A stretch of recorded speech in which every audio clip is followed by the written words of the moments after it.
We ready to go then? Yes, thank you. All right. So hopefully you can see my screen. It's wonderful to be here with everyone today. My colleagues and I are really so thrilled to be invited. We're especially thrilled with the climate focus of the festival today. It's truly timely.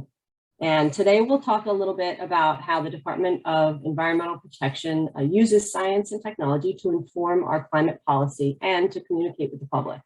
So as I said, I'm joined by my colleagues who will share their perspective on this important climate work that we are doing and how science and technology features in that work.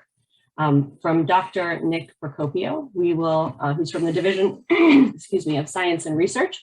He'll talk a little bit about the science of climate change and how New Jersey has invested in understanding climate impacts within our state specifically. This work is the basis for much of our climate resilience policy and action.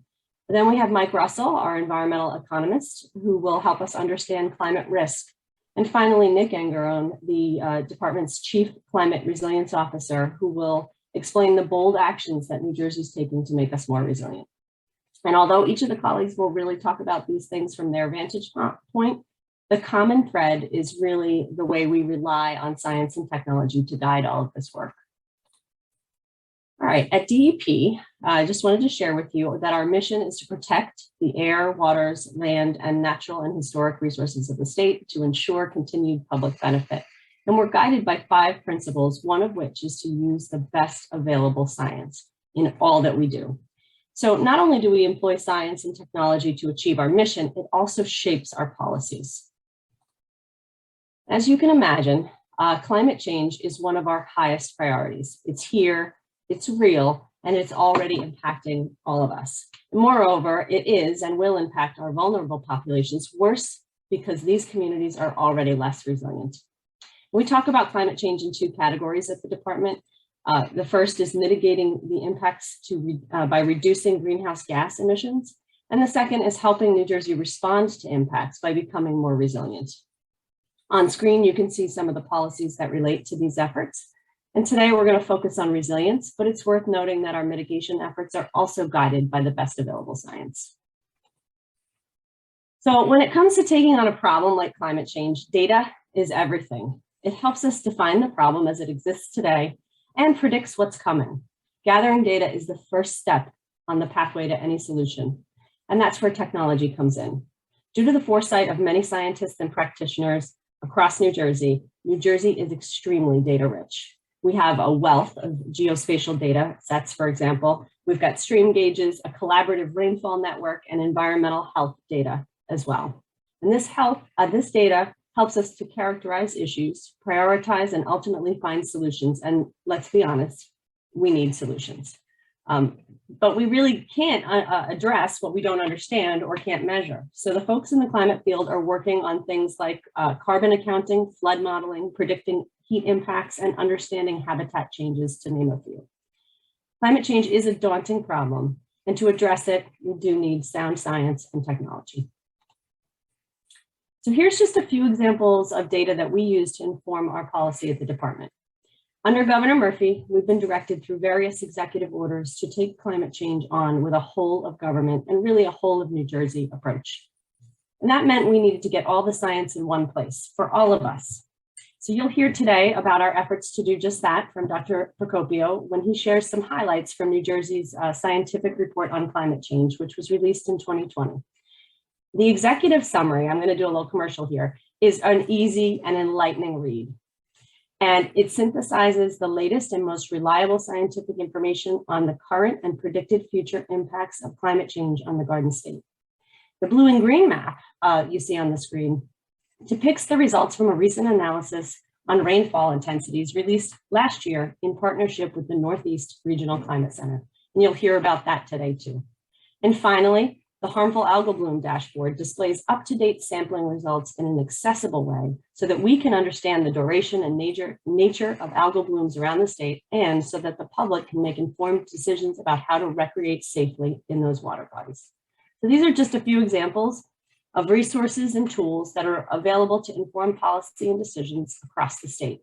These are available for anyone who wants to understand and take action on climate change, which hopefully is everyone.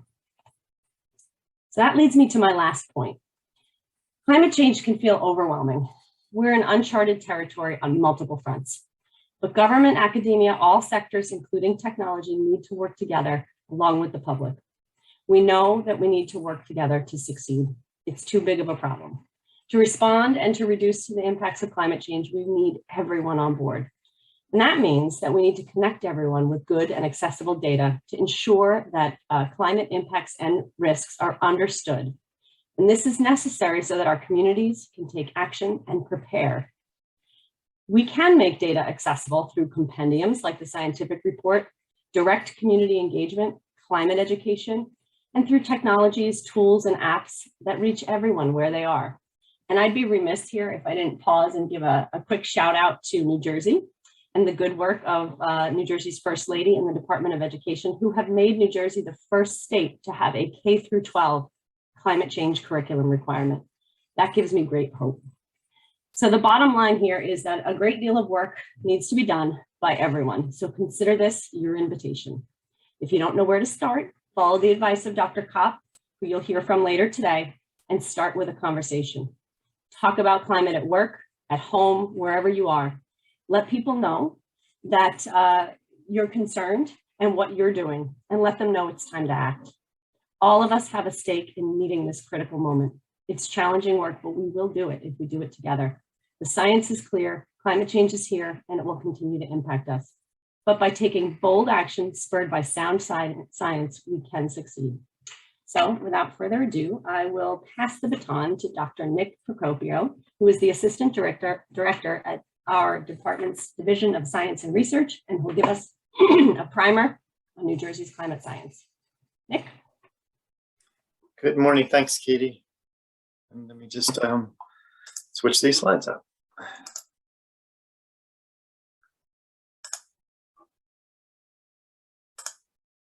Okay.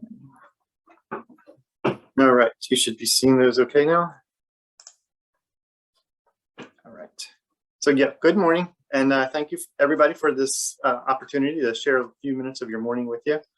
And I have the great pleasure following Katie and walking us from that great introduction into this bit of a quick primer on climate science in New Jersey. So what I'll talk about briefly with you are some of the impacts and effects associated with a changing climate, and try to draw them right into New Jersey for us. All right, so as was mentioned, the DEP issued the first ever, or at least the state's first ever scientific report on climate change, which brings the global issues to the New Jersey backyard. It was released in June of 2020 as directed by Governor Murphy under his Executive Order 89. It is displayed prominently on the department's climate change webpage. So if you're interested in the full report, you can get it there, as well as that exciting executive summary. So an overview of the topics listed within the report are on this slide, but I'm going to focus just on a few of the highlights for us, right? So, but just keep in mind, we'll be amending the report every couple of years, but every 2 years. So we'll have an opportunity to touch on additional topics as we need, including community and human health, as well as economic conditions, which will be coming soon. So let's start with temperature. When we think about climate change always sort of gets discussed with global warming, right? And so maybe climate change, global warming, temperature is the first thing that comes to our mind. Certainly is not going to be the only impact that we discuss, but it is one that comes to mind immediately. And so what we see on this slide here is just this statement of fact that the globe itself has warmed about 1.5 degrees Fahrenheit since the beginning of the Industrial Revolution. That's globally. Just locally in New Jersey, since about that same time, New Jersey's average annual temperature has risen by about 3.5 degrees Fahrenheit, again, in that same period of time. And so we can see the little plot at the bottom here that is drawing a trend line through those data, and it's clear. It's a statistically rich and very meaningful increase, right? About 2 degrees warmer in our, small state of New Jersey. So we're warming that much faster than the rest of the world. So it is a prominent issue right here in our backyard. And when we break down the temperature increase annually by season, we see something very dramatic. We see our winters are actually getting warmer than any of our other seasons, or at least our winters are warming faster. And maybe we've sort of noticed that intuitively, right? It doesn't seem to snow as much as it used to when we were kids.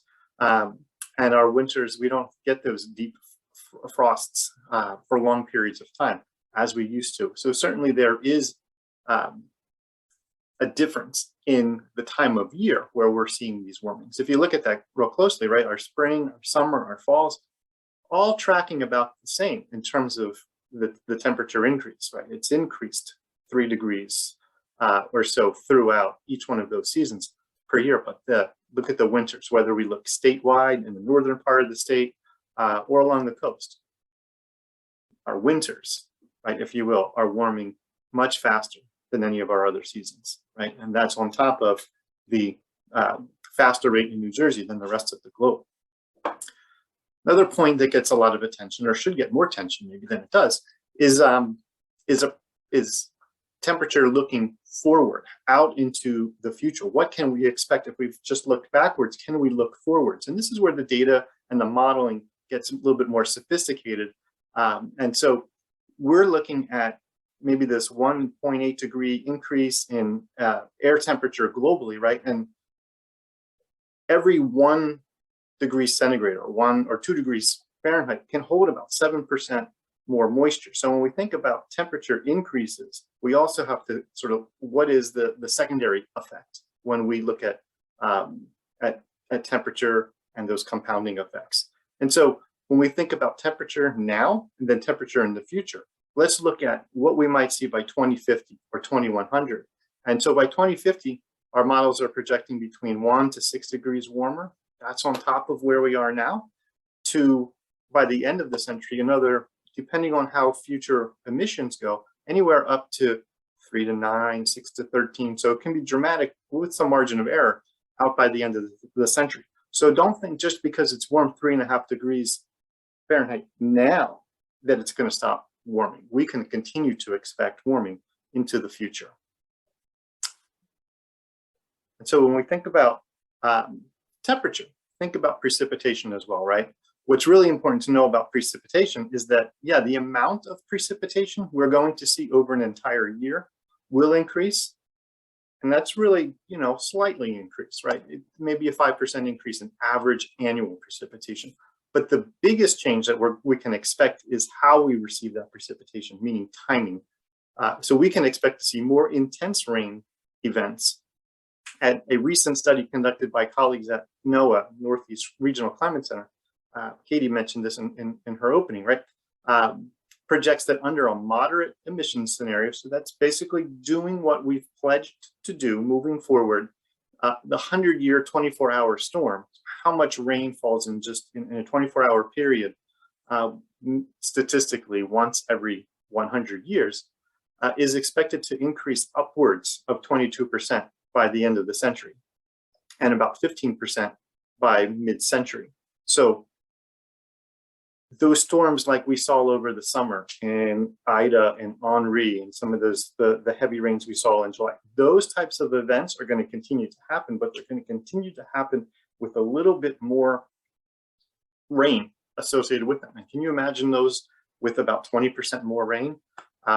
That's quite dramatic. So what we're saying here is that storms will drop large amounts of rains over shorter periods of time. And some of you may already feel like we've experienced that, maybe a little too much. Based on some of our recent and expected changes to precipitation patterns, those precipitation depths associated with current storm probabilities don't adequately represent current or near future conditions. So by saying that, we have to understand that stormwater recharge is going to be a challenge as flooding continues to increase over time. So our current stormwater infrastructure is a place that really needs attention. How do we retrofit a state as dense and as developed as New Jersey is so that it can accommodate these heavier rains and protect people in the meantime? And so we worked with Northeast Regional Climate Center, our colleagues there. And this slide that you're looking at, the pictures on the slide, just helps to draw the picture of how much data is involved and included. Each one of these little dots that you see in the map represents a grid that's been modeled, and every one of the little bar charts that you're seeing represents one of 32 different models that are run, and they get aggregated together to color in, if you will, those dots on the map. And what we see are the darker blues in the northern part of the state and some of the finer greens along the coast and central part of the state, indicating that precipitation and in the change in intense precipitation isn't going to be exactly the same all over the state. And so we take data like this and we try to aggregate into meaningful units that our programs can use, that the public can understand a little bit easier. And we came up with this map here. This takes the data summarized from the previous map and all of those different models and puts it into a county by county synthesis, so that we can look at this and maybe find our hometown or our home county, right? And we can say with what level of certainty or likelihood can we expect precipitation, these intense extreme rains, to change. And so while I said in the previous slide, we might expect precipitation to increase up to 22% on average, what we want to do is look at upper likelihoods as well, statistically valid likelihoods that also might occur. Instead of just looking at 50-50 chance or the average, let's be a little bit more protective and say what might be an upper likely limit of increase in these storms, right? So taking a more statistical and theoretical approach to it, we come up with a map like this. Again, this is those same models, but just looking at a broader scope of the likely range. And we can see that those changes in precipitation are going to increase even higher than the average that's expected. And so we would say from this particular study, some of the key findings are that we're going to see greater increases in extreme precipitation in the northern part of the state, especially the Northwest. Mentioned this point about up to 22% on average across the country or across the state. But if we look at these higher likelihoods, we're going to see certain counties that increase by up to 45 or 50%, in geographic regions of the state. But then, not to minimize that, but to compare and contrast, while we might have these extreme 45 to 50% increases in the north, there are some parts of the state along the coast and the southern counties where we might see 25% increase or lower. But more frequent storms, a 2-year storm, a 10-year storm, those storms that happen more often aren't going to be aren't going to increase to the same level, to the extreme level as this 100-year more extreme storm. But all of that comes out of the data that is collected, synthesized, modeled, and then if you project it into the future, all of which we can't do without all of that data being mined in the background and then being available, not just to the department, but also to the public and other researchers.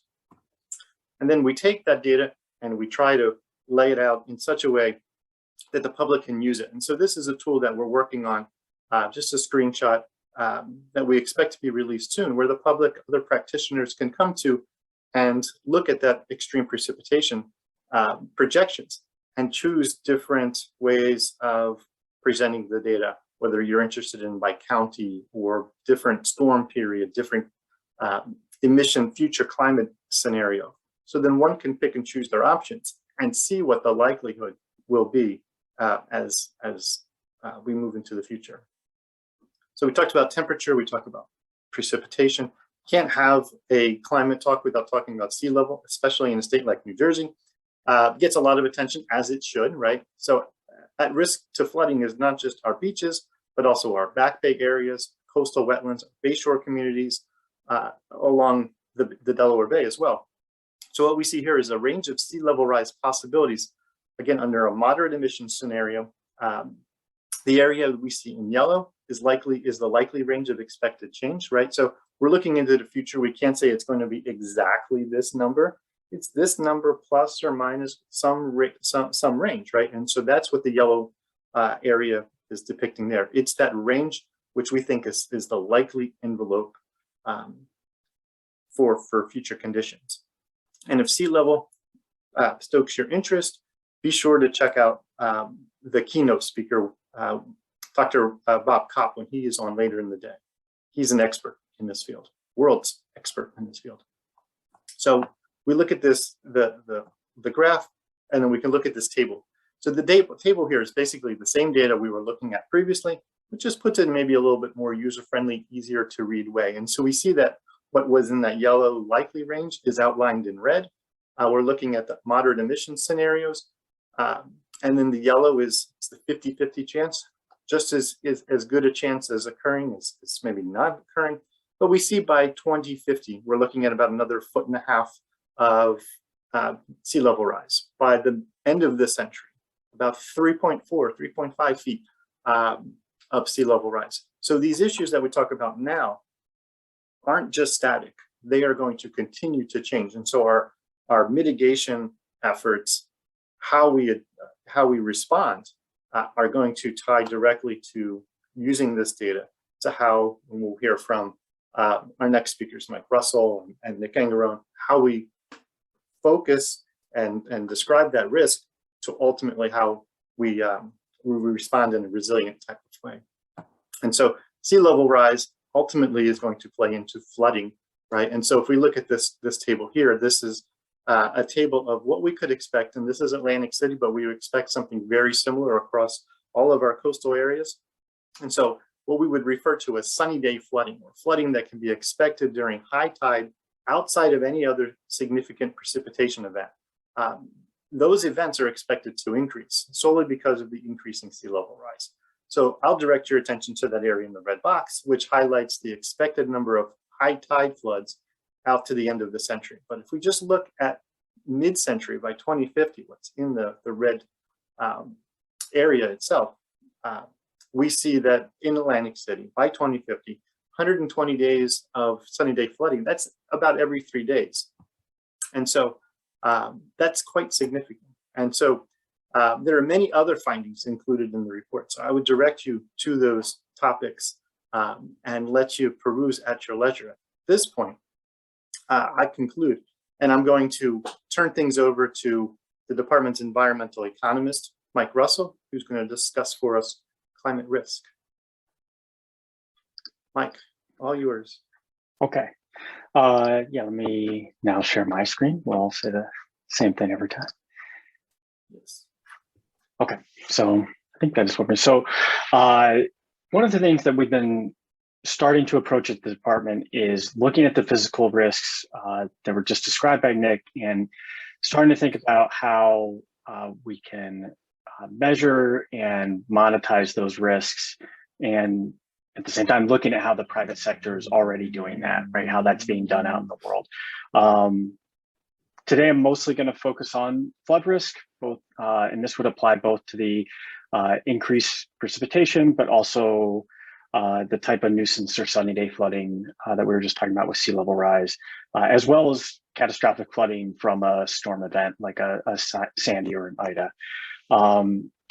Just to start with a kind of initial premise, right? That that climate risk is systemic, which means that it can't be isolated, right? That flooding risk leads to other types of risk. This is becoming increasingly accepted. We have a couple quotes here from last year. Actually, we could update this with some more up-to-date quotes, I'm sure, but acknowledging that the risk of climate change in and of itself is a significant risk to our national economy and also therefore to the New Jersey's economy. When we talk about climate risk, this is just one example from a report prepared for the Mortgage Bankers Association of how we can think about it, that it's multidimensional, that there's, you know, a property being flooded or a community being flooded, right, damages property, produces mortgage defaults, causes people to avoid that community, can destroy property value in that community, right? There's people will leave that area, that multiple impacts will be felt, and then they will be felt across different sectors of the economy differently. Just to conceptualize this within the department, we've been talking about this in terms of feedback loops.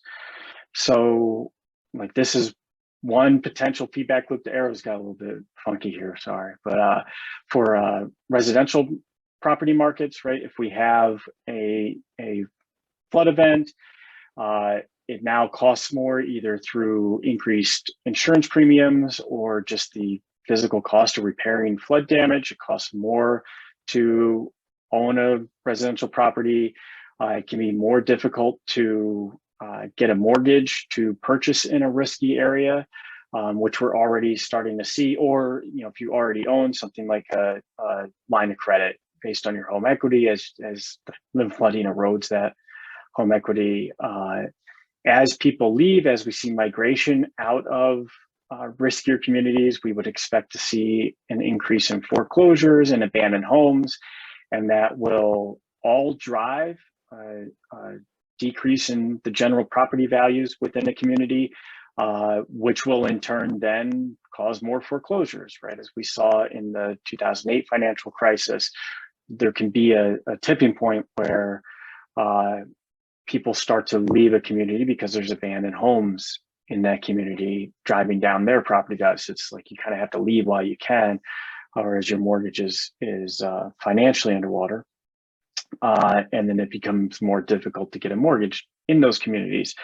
This in turn can drive a additional feedback loop for local businesses, right? As people move out, you'll have fewer customers. Those larger firms that are able to mitigate their financial risk, their physical climate risk by leaving an area, right? If it's too risky to have a warehouse in a community that frequently floods, even if your warehouse isn't damaged, right? If the roads are flooded 120 days out of the year, then that's going to cause some significant shipping problems for you, right? So it no longer becomes profitable to operate there. It's too much of a hassle. And we expect to see larger firms, you know, to what extent is an open question, but to leave these riskier communities as there's fewer people that leave with those jobs. People are leaving because their homes are being damaged.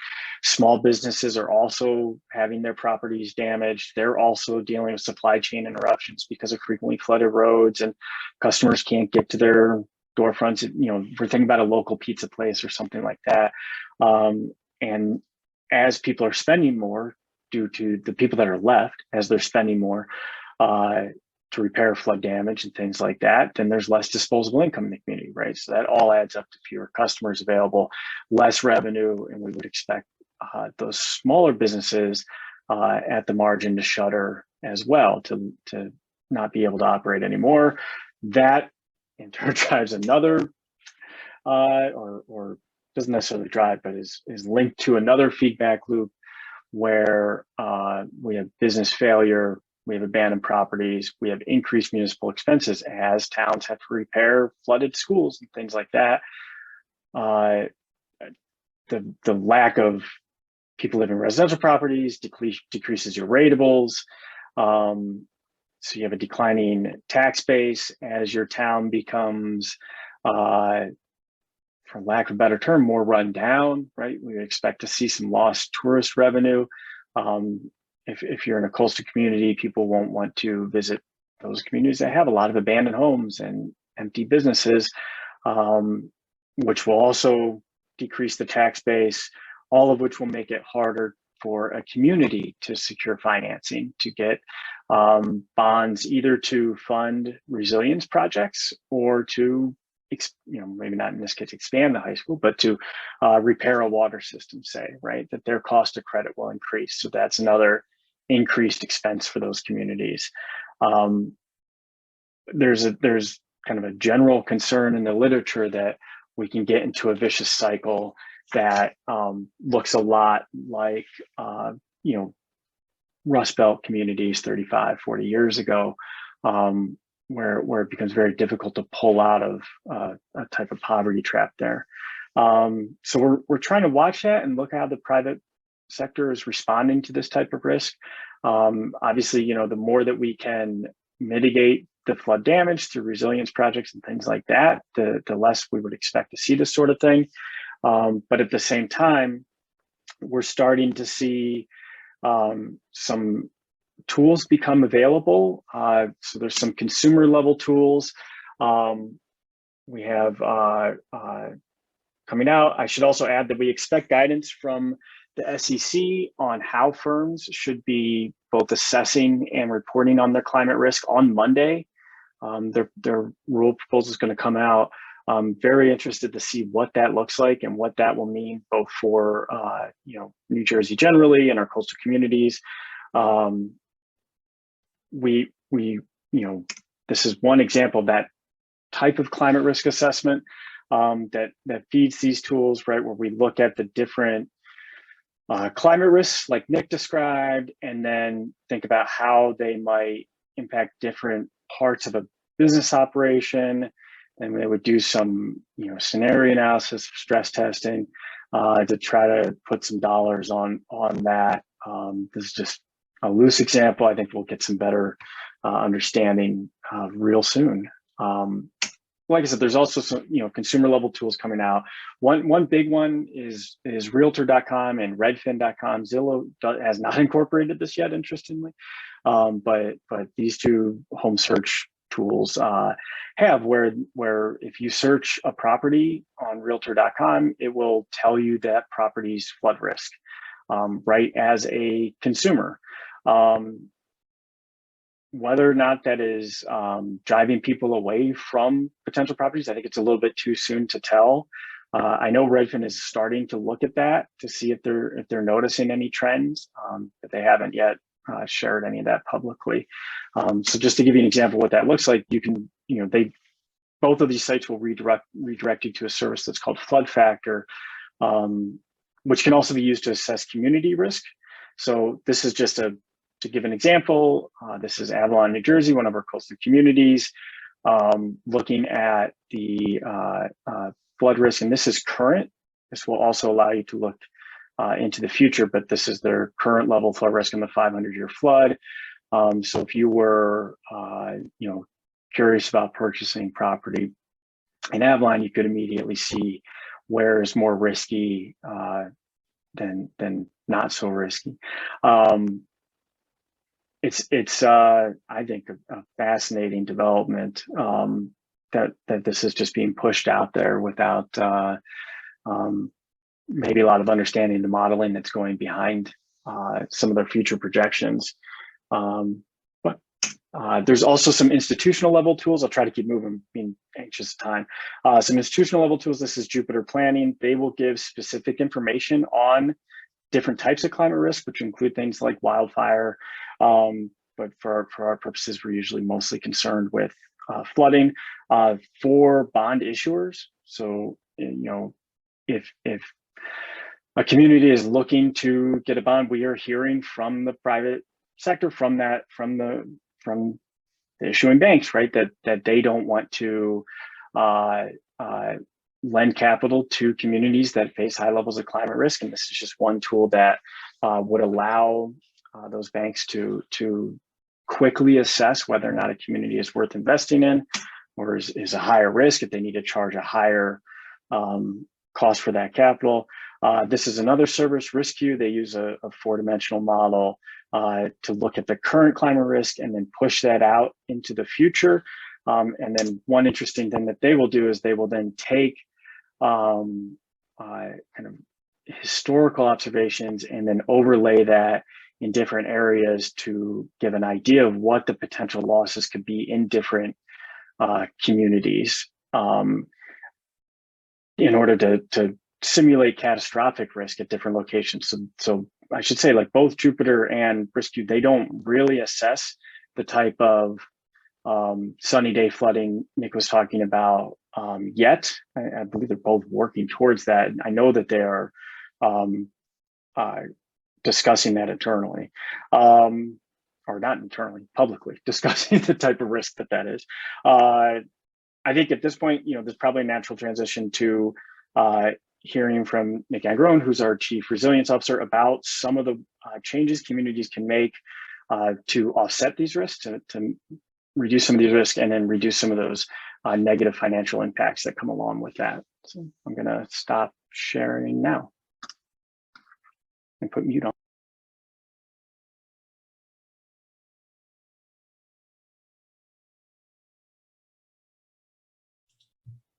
All right, good morning, everybody. Can you see my screen? Great. Yep. Okay, so I'm Nick Angarone. I'm New Jersey's Chief Resilience Officer. As Chief Resilience Officer, I oversee 3 interlinked programmatic activities. First is administration of New Jersey's Coastal Management Program, which is a coordinated program across programs within DEP that looks at linking and managing our coastal resources and activities, everything from kind of permitting through kind of wetlands management and fisheries. My program also provides tools and direct technical assistance to our communities, which I will touch on in a moment, as well as working with 22 state agencies to coordinate state policy on climate resilience. Coordination of those agencies occurs through the Interagency Council on Climate Resilience, which was established by Governor Murphy's Executive Order 89. Executive Order 89 was also the directive for that resulted in the scientific report on climate change that Dr. Procopio mentioned earlier. That executive order also directed us to develop the statewide climate change resilience strategy, which is shown on screen and which I will touch on in more detail now. The climate change resilience strategy is a policy framework that includes forward-looking state policies that address some of our vulnerabilities to climate impacts and help us strengthen resilience in New Jersey. Importantly, the strategy is meant to provide recommendations for how we as state agencies make changes to enhance resilience, not necessarily how communities should do it, and not prescriptive to state agencies as to exactly what programs and rule changes they might make. The resilience strategy contains recommendations for how state government can change policy, regulations, funding decisions, and our operations to enhance resilience. There are over 125 specific actions identified in the strategy across a wide range of these 6 priority areas, which you can see on the screen now. So how we visualize the vulnerabilities that the state needs to respond to, and how we visualize some of those vulnerabilities that we've talked about already this morning, right, is important. And people being able to see it and understand it and see how it's going to impact them directly is critical to them understanding that they need to take action, right? The towns, the state need to take action. And so in New Jersey, the go-to tool to visualize sea level rise and coastal flooding is NJ Flood Mapper. NJ Flood Mapper was developed by Rutgers University with funding from NOAA and a significant amount of data from DEP. It's part of their larger NJDEP suite of online tools, along with Flood Mapper, which is really worth taking a look at. It includes other things like tools such as municipal snapshots that'll give you kind of a summary of kind of impacts to community, NJ Forest Adapt, which is kind of a forest management tool and a broader climate impacts tool. But NJ Flood Mapper, the reason it's kind of the go-to tool is because it's very user-friendly, right? And it makes it really easy for decision makers at any level to visualize their exposure to coastal flooding. And so what we're looking at here, and what I'm going to walk through really quickly, is this example on the Raritan Bayshore and the Raritan River, and look at kind of what sea level rise looks at, right, based on that chart that Dr. Procopio showed you earlier.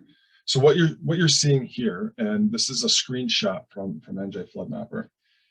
What you're seeing here is what 1 foot of sea level rise looks like, and in Dr. Procopio's chart, we're going to see that that level of sea level rise anywhere between 2030 and 2050, right? And we can see already kind of our lower lying areas are already regularly inundated. Much of the areas that we're looking at here are around water bodies and our wetland systems. So what we're looking at though here now is 3 feet of sea level rise. And again, 3 feet of sea level rise is what we're going to see quite possibly by 2070.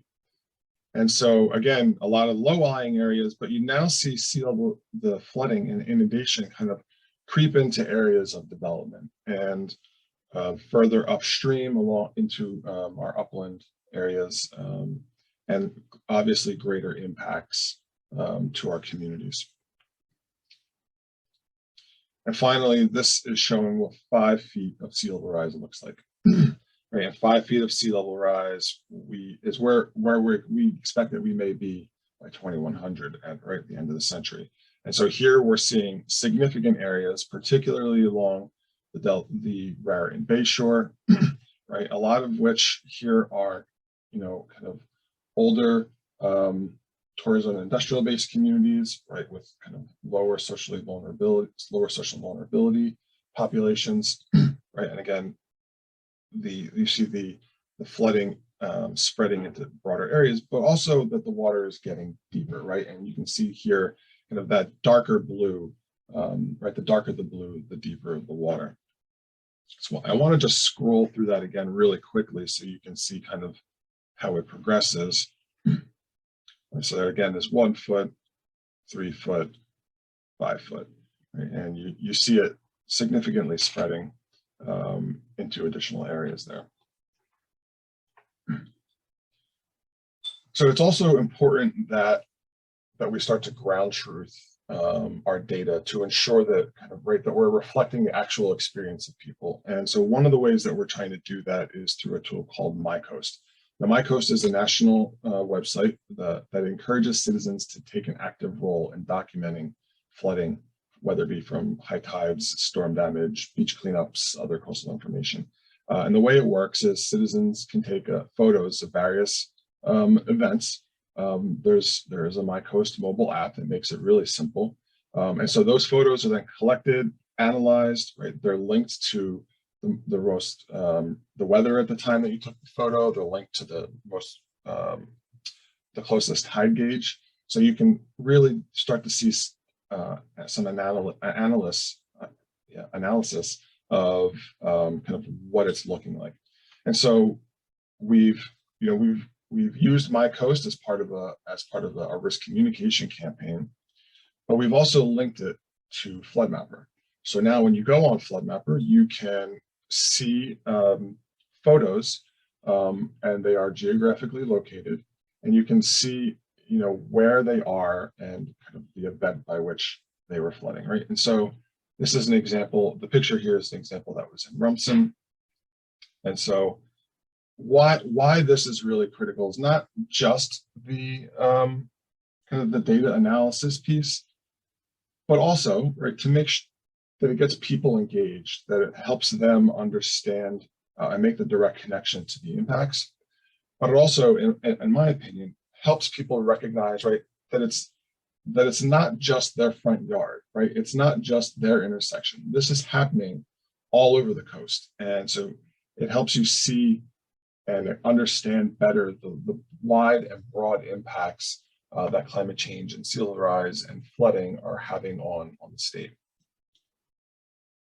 And so then how do we now provide assistance to our local communities to make informed action, make informed decisions and act on these vulnerabilities? And so, right, we have a number of programs that we're working with communities on, and I will be quick here considering the time, but our Resilient NJ regional resilience planning project. So these 4 regions, which you can see on screen, we are doing very detailed, comprehensive planning and in these areas, right? And these areas account for 24 communities in 5 counties across the state. They're really geographically unique compared to each other, right? So we get a very good understanding of kind of the impacts and the types of activities that might be appropriate in these areas. What's critical for the Resilient NJ, the regional projects, and all of these projects really, is the robust and significant community engagement that is informing kind of what goes into these processes, right? It's not the state telling everybody, telling the communities, like this is how you have to respond to climate change. It's for us providing technical assistance for the communities to understand how to implement their vision for their future under climate impacts. So the Resilient NJ Municipal Assistance Program is a similarly a grant program to help local governments, but is at a one municipality at a time, a much smaller scale.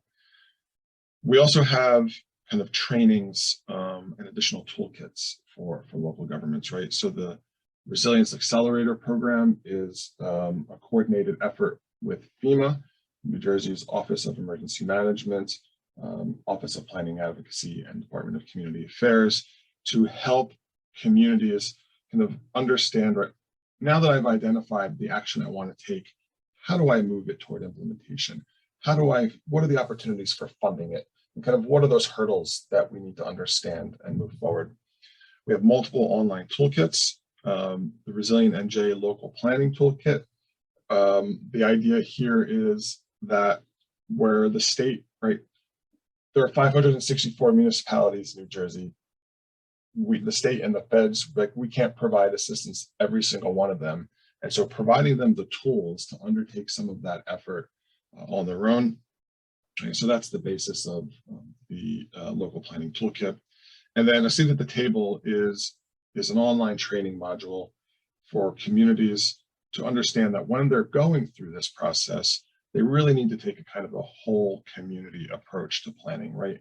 And it's critical that they engage with their citizens, but with a particular focus on making sure that they're able to engage with socially vulnerable populations, right? Those who've historically not been part of these conversations. And so I will end there, allowing us some time for Q&A. These are some links to the some of the tools that I've mentioned today, and always happy for people to reach out.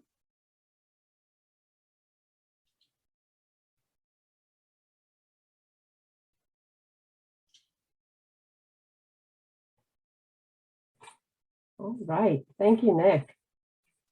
Thank you for this extraordinary presentation. Just amazing that these 4 different areas were great. Katie, did you want to go ahead and say something? Yeah.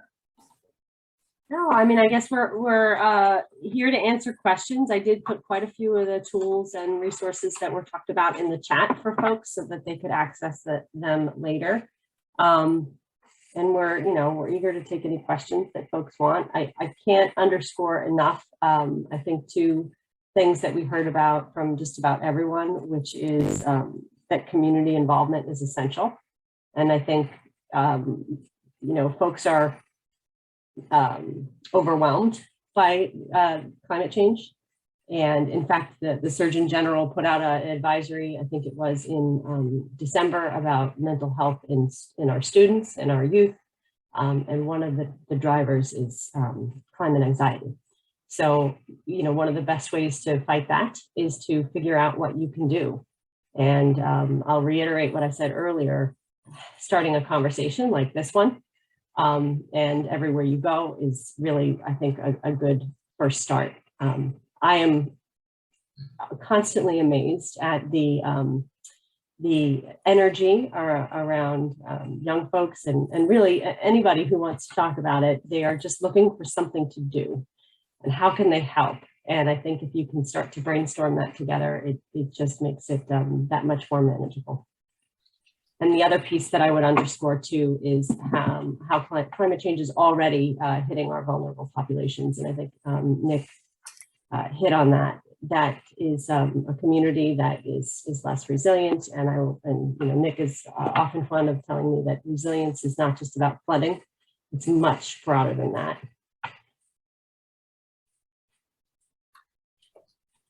Well, I must say, we have so many more insights now, a much better understanding of the problems. I just, it's just quite amazed.